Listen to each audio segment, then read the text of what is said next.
Welcome back for day 2 of my 7 days, 7 games challenge for myself, with the end goal of finding 2 games to main here on my channel.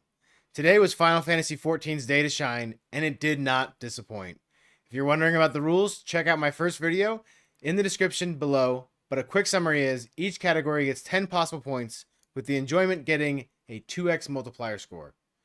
With that out of the way, don't forget to subscribe if you haven't already and share this with a Final Fantasy XIV friend of yours.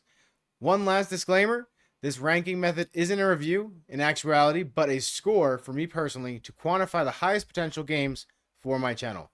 So, for progression, I'm giving it an 8 as my experience as a conjurer just turned White Mage. I was able to get new gear every few levels, so my visual progression was definitely there for me. Toka had a different experience as a warrior, looking like a straight up Christmas tuna can. That aside, the pacing wasn't amazing, as I'm still an ARR, but with the later expansions having better pacing, this could have been a better score. For exploration, I give it a 7, as there are some amazing looking vistas and very different vibes in all of the main areas, but the lack of the need to explore an early game is felt throughout my playthrough. Now I know Final Fantasy XIV is more linear in its storytelling, but giving the player a reason every once in a while to engage with the world in ARR would be nice. I also do recognize there is stuff to do later on, but leaving the majority for later feels like a miss. Moving to content potential. The game has been out for 12 years now and has a massive following, not only here on YouTube, but also across streaming platforms. This does mean it's a bit saturated, but at the same time, the most recent expansion has left a bad taste in some players' mouths, and this has thinned the herd a bit, it seems, in creators. Plus, the game has a lot of content angles besides the usual high-level raid content. With that being said, I give this a 10 out of 10.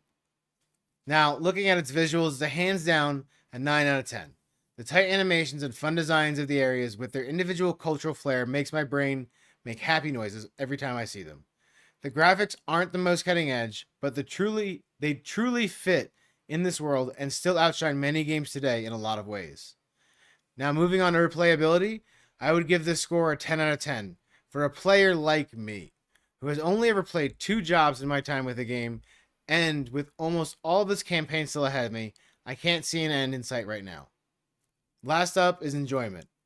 I gave this a 9 on stream earlier today, and I think that's a perfect score for this game.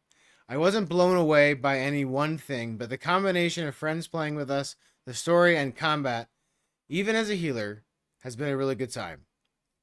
Now, that brings Final Fantasy XIV's total score to 62 out of 70. Now remember, a potential 10 more points can be awarded to this game, but that won't be given until the end of this experiment.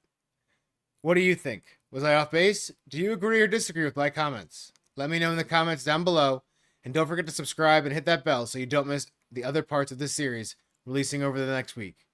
Until next time, y'all. Peace.